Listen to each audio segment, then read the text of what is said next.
Eu viro essa página e, percebendo a não realização, etapa número 1, 2, permitindo-se sentir e expressar o desconforto da frustração. 3, indignando-se com o desconforto da frustração. Indignando-se, olha, verbo lindo. 4, sendo consciente de si. 5, conhecendo o grande plano. 6, confiando nesse plano. Eu temo muito de usar a palavra fé. Eu tenho muito medo de usar a palavra fé. Eu prefiro a palavra confiança. Confiança no grande plano, porque a palavra fé sugere que você tem fé em alguém. Entendeu? Fé em alguma coisa. Sabe? Agora, quando eu falo em confiança no plano, eu faço assim. Entendeu? E, por último, entregando-se nos braços do grande plano. Lígia vai esmiuçar o início disso aí. Bem, eu no fundo, sabe, gente, eu acredito que se a gente fizer uma síntese, um resumo, a finalidade da gente encarnar aqui nesse planeta é realizar essa alquimia, o ser humano, sabe? É essa alquimia que vai do medo à potência. Vocês sabem que a alquimia é um processo de transformação, né? Que começa com uma fase que é chamada de nigredo, onde tudo é denso, escuro, difícil. E é dessa fase que se chega a sintetizar o ouro. Então é como se o medo representasse, o nosso medo representasse o nigredo. E realmente o medo faz isso, né? Fica tudo escuro, a gente não enxerga nada, a gente não se enxerga, né? Não enxerga o entorno e fica pesado, né? E o processo de alquimia, né? Talvez aqui estejam todas as fases para se chegar nesse ouro da potência. Esse não pode ser um processo intelectualizado, isso precisa ser vivenciado, vivido internamente. A nossa tentativa aqui é de falar sobre isso, mas porque não tem outro jeito. Para a gente instigar a vivência, a gente tem que falar. Mas o que realmente vai importar é a gente colocar isso aqui numa prática, como se isso aqui fosse um roteiro para se viver a vida cotidiana e não a gente ficar refletindo e pensando sobre essas etapas aqui bonitas, enfim. Né? Eu acho que, como eu falei antes, o resultado do medo é o da nossa ignorância. Se a gente tiver uma relação de intimidade com o mistério, com Deus, de tal ordem, é impossível a gente ser tomado por esse medo. E uma coisa que eu sempre penso quando a gente fala é essa questão que o Sérgio tocou aqui da fé. Nós não precisamos ter fé. A gente não precisa ter fé, a gente precisa renovar a nossa relação com Deus, com o sagrado. Não é? Que eu sempre prefiro chamar até de mistério. Bom, então nós vamos fazer essa trajetória aqui ascendente, não é? E o primeiro passo, então, foi aqui atrás.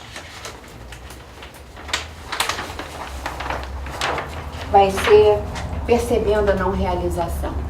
E aí, claro, né, vocês podem perguntar, pô, Lígia, a gente vem para cá de noite, né, numa segunda-feira, será que tem gente que não percebe, né, que não está realizado? Tem gente que não percebe que está frustrado? Né? E acho que, como o Sérgio tocou aqui de maneira muito rápida, sim, tem, e tem muita gente. Muita gente, vocês devem saber disso também. O ser humano parece que tem uma habilidade muito especial, nós temos, de criar uma blindagem gigante quando a gente sente o cheiro da dor. Né? Sentiu que vai doer, a gente se blinda. Então, não sentir que é frustrado é uma coisa muito comum. Eu queria contar que quando eu estava pensando o que a gente ia falar, eu me lembrei dessa história, muitos anos atrás. Eu e o Sérgio morávamos lá no Rio, a gente não morava no sítio que a gente mora agora. E na casa que nós morávamos, tinha uma sala muito grande, a gente fazia muitos workshops lá. Teve um final de semana em que nós fizemos um workshop com um grupo de mulheres mais maduras até. E elas vieram no sábado, e como é natural, no final do dia, todo mundo já fica meio íntimo e todo mundo estava contando as suas dificuldades, compartilhando, porque isso ajuda também. Menos uma mulher. No domingo, lá pelo início da tarde, a coisa continuava e ela não tinha nenhum dos problemas que todo mundo ali falava e trocava, ela não tinha nada, a vida dela era perfeita. E aí as próprias pessoas do grupo se incomodaram com aquilo, sabe? E começaram a perguntar, mas escuta, você não tem problema? O que você está fazendo aqui? Você não tem problema nenhum? O que aconteceu? O que você fez da tua vida? Ela falou, não, sabe o que é? Na verdade, quando eu era jovem, eu queria muito casar, né? Como todo mundo quer. Mas eu comecei a perceber que casamento é um negócio muito complicado. E a maior parte dos casamentos que eu conheço são casamentos ruins. E aí tem uma coisa de muito conflito, de muita briga. Aí eu resolvi que eu não ia casar. Mas depois eu fiquei preocupada e tal, porque eu queria ter filhos. Mas eu ia ter filho sozinho? Já pensou que complicação? E depois, criança rouba um monte de tempo. A gente tem que parar tudo na vida para ficar cuidando de criança. Eu resolvi ser tia, porque eu tenho irmãos, tenho irmãs. Então, eu pego os meus sobrinhos a hora que eu quero, eu levo para minha casa e depois eu devolvo. Sei. E por fim, eu fui nessa trajetória de evitar problemas e é por isso que eu sou uma pessoa hoje tão leve, que eu não tenho problemas, porque até na minha vida profissional eu também fui procurando a situação que dava menos problema. Mas o que você trabalha com o quê? O pessoal perguntando, o que você queria ser? Bom, eu tinha uma paixão por livros, e eu queria muito ser jornalista, ser escritora, mas eu sabia que para conseguir uma projeção com essa profissão era muito difícil. Então eu optei por ser bibliotecária, porque daí eu ficava perto dos livros, fiz um concurso público, trabalho numa biblioteca do governo e eu estou perto dos livros a minha vida inteira. E aí o que ficou? Essa pessoa aparentemente não tinha problemas, tinha uma frustração do ser dela incrível. Ela não só não sabia, como ela se julgava superior às outras mulheres e às outras pessoas do mundo, porque ela não tinha problemas e todos têm. E isso, sabe, ela me marcou porque ela trouxe isso num ponto, muito como se fosse colocar em negrito essa situação, mas como é complicado e como é comum a gente realmente se blindar e às vezes simplesmente não perceber, Existe uma outra situação que concorre muito para que as pessoas não tenham, às vezes, uma percepção da frustração, que é muito sutil, assim. Existe um número grande de pessoas, e a gente sabe, que acabam conquistando ou realizando um monte de coisas na vida. Um monte de coisas que são consideradas valiosas pelas pessoas em torno, pelo meio sociocultural que ela vive, enfim. Mas para aquela pessoa específica, aquilo que ela realizou não tem uma ressonância, não tem uma anuência da alma dela. Aquelas realizações não correspondem ao da alma dela.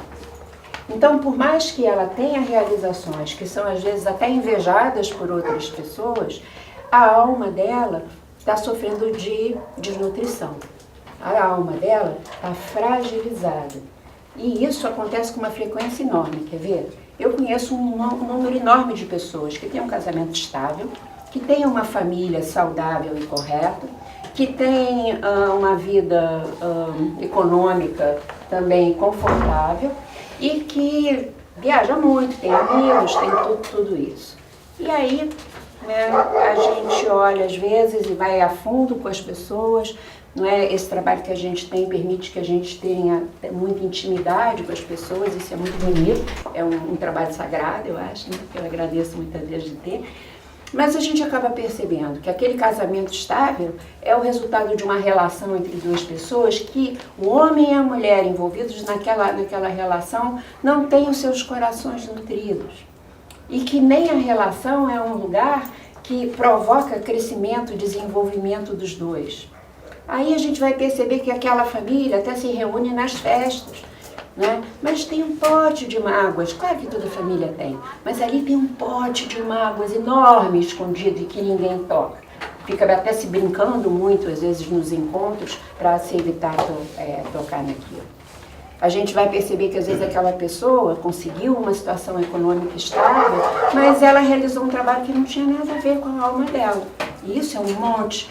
Recentemente eu estava dizendo para o Sérgio que essa crise deflagrou uma coisa que para mim foi interessante, estava contando até isso para a Elzbeth ontem. Um número enorme de pessoas da Petrobras lá no Rio tem ido desde o ano passado fazer mapa comigo. E por quê? Porque a situação da Petrobras está horrível. Então as pessoas estão querendo sair de lá porque não estão aguentando. E aí eu descobri que a Petrobras é um celeiro de gente maravilhosa. Os mapas são altamente criativos, são lindos, de pessoas criadoras, libertárias, envolvidas com processos coletivos, mas estava todo mundo na zona de conforto lá do trabalho, né, estável, não sei o quê. E essa crise está fazendo esse pessoal se mexer e, na verdade, descobrir coisas suas. Então, essa capacidade de ficar assim, confinado, né, nessas situações é muito grande. Enfim, muitas vezes a gente vê que as pessoas têm uma vida social intensa, viajam para lá e para cá, conhecem todos os lugares. Isso, às vezes, fala, nossa, que coisa bacana, mas aquilo é uma maneira dela se anestesiar para não perceber a dor da frustração. Porque vai que ela percebe a dor da frustração e aí vem o medo, visitar para dizer, o que eu vou fazer com a minha vida agora? Se o que eu sei, o que eu construí é isso aqui, eu não sei fazer mais nada, será, não sei o que vai ser, não vou conseguir, pronto, caiu na armadilha, né? Se ficar ali. Então, o primeiro passo, né, dessa caminhada é a gente conseguir perceber, eu estou frustrado, tem coisas em mim que não foram realizadas, existem desejos, existem vontades, projetos que vêm da minha alma e que não foram realizados. Né? E ter a coragem de fazer isso, de certa forma. Mas isso advém de uma relação consigo muito honesta e de ter um certo tempo para fazer isso, para poder se perguntar. Porque outra maneira da gente se anestesiar é não ter tempo. Faz tudo. Né? Então, esse é o primeiro passo.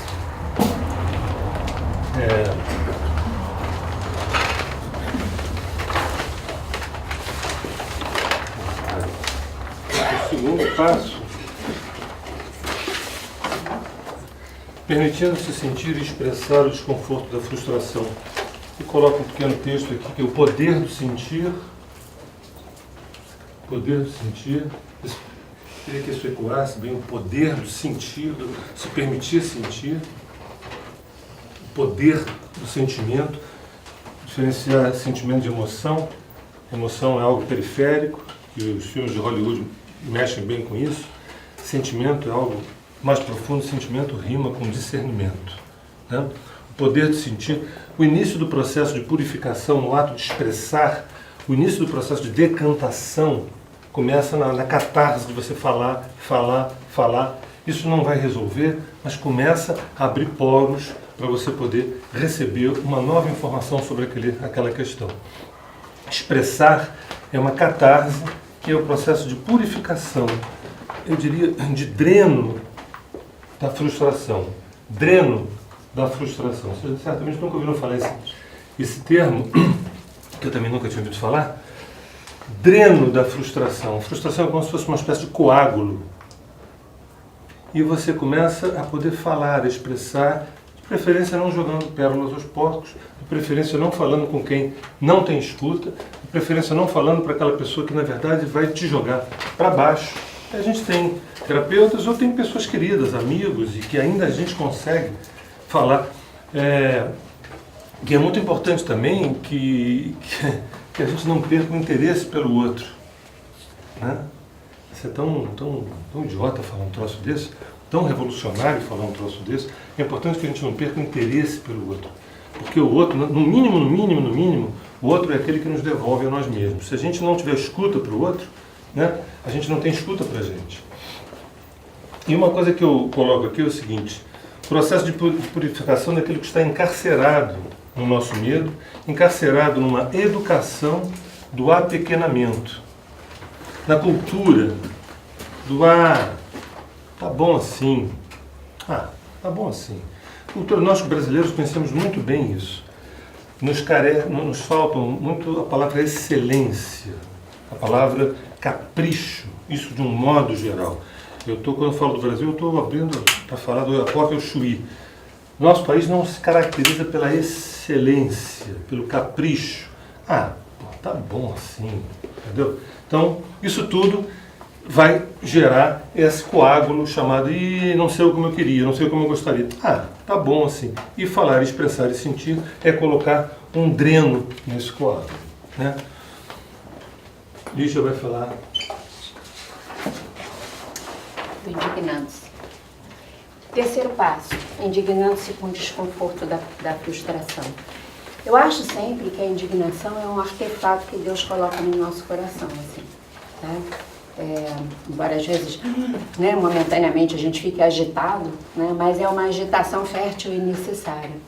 Eu acho que esse artefato da indignação tem a função de não deixar que a gente se paralise naquelas zonas de conforto, das coisas que a gente controla, das coisas que a gente já sabe, né, embora elas sejam restritas.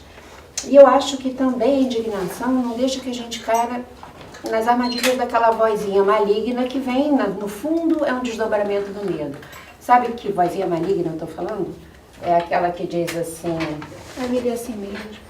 Né? E você está colocando cabelo em casca de ovo. Ah, não dá para ser feliz em tudo, né? Dá para se conformar com o que a gente já tem. Ou então, podia ser bem pior.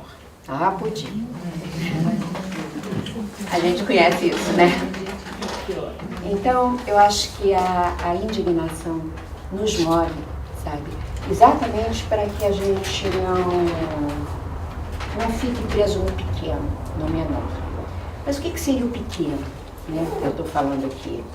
O pequeno é a gente se acostumar diante da frustração do projeto do ser, desse ser com S maiúsculo, desse todo que nos habita.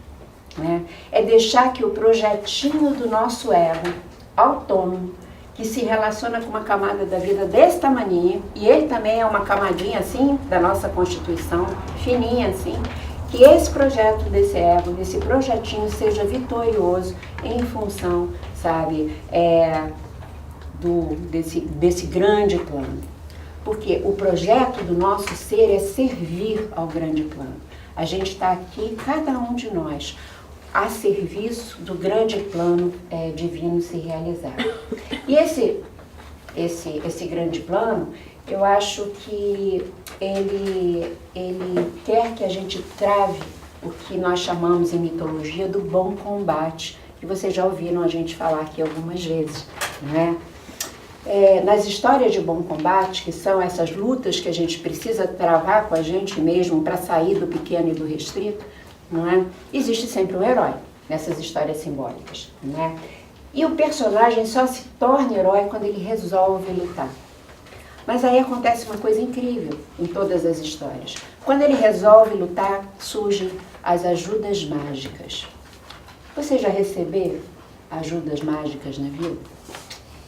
Aquela coisa que é impossível acontecer e que de repente acontece, às vezes no pior momento, no momento mais difícil, mas a gente está ali, está enfrentando, está sendo verdadeiro, acontece um negócio inesperado. E isso obedece a uma dessas leis desse grande plano. A gente tem essas ajudas. Então, essa decisão de lutar é o resultado da indignação, não é? E eu queria que vocês não se esquecessem que essa força do herói dentro de nós é uma força presente em todas as pessoas.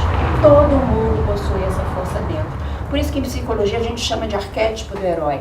Arquétipo é uma força primordial, antiquíssima, desde o início e antes do início dos tempos, sabe? E isso cada um de nós traz dentro. Isso não são só alguns que têm, né?